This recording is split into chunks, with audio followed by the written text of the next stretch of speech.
En ce moment, les centres de détention n'ont pas le vent en poupe. Après la maison d'arrêt de Sarreguemines, c'est au tour des surveillants pénitentiaires d'Hurmingen de manifester.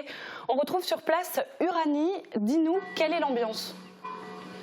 Eh bien, sur place, c'était bon enfant, pas de blocus des véhicules entrants et sortants, pas de slogans scandés à tout va, mais on ressentait quand même une bonne partie de l'amertume et aussi d'un ras-le-bol parmi les 25 surveillants pénitentiaires qui ont manifesté ce matin.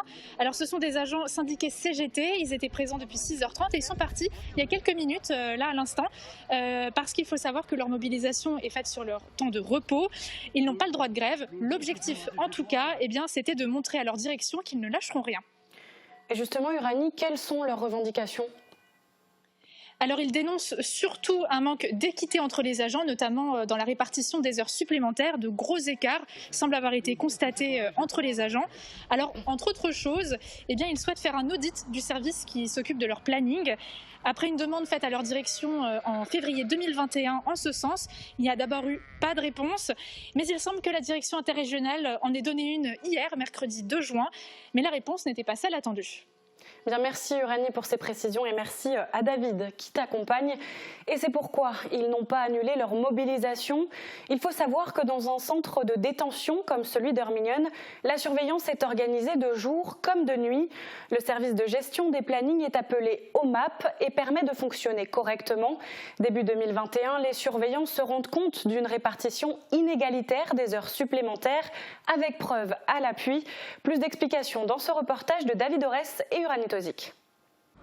Sur site, une bonne centaine de surveillants pénitentiaires, dont la majorité est inscrite comme agents volontaires pour les heures supplémentaires. Les autres sont appelés en cas d'extrême urgence. Problématique, au centre de détention d'Hurmingen, certains agents volontaires ont eu la preuve de trop gros écarts entre eux et d'une répartition inégale. On a un autre document qui atteste, qui a été mis sur la place publique, une différence de 100 heures entre agents. Et notre direction nous dit, ou les services aux mains, oui, mais il y en a qui refusent parce que c'est généré par des rappels, donc des heures sup, des journées en plus de notre service prévisionnel. Normalement, le maximum autorisé est de 108 heures par trimestre.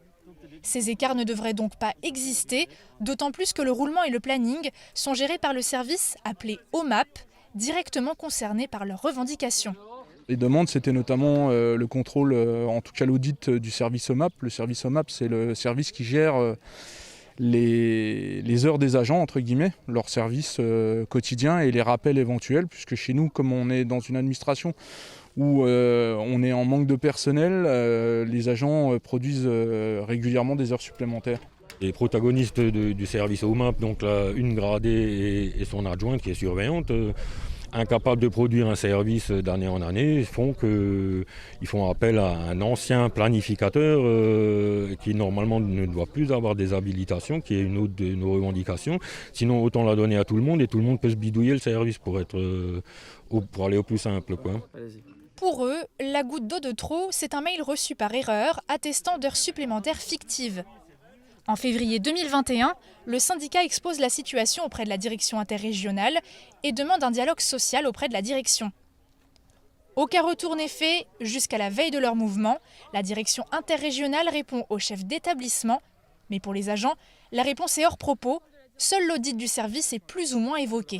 C'était notre avant-dernier moyen, il nous restera le dernier recours. Le dernier recours, c'est l'article 40 du Code de procédure pénale qui nous donne, entre guillemets, l'obligation en tant que fonctionnaire de dénoncer à la justice si on a connaissance de malversation ou en tout cas de choses qui peuvent s'apparenter à un crime ou un délit. La direction du centre de détention a été contactée mais n'a pas souhaité répondre à nos questions.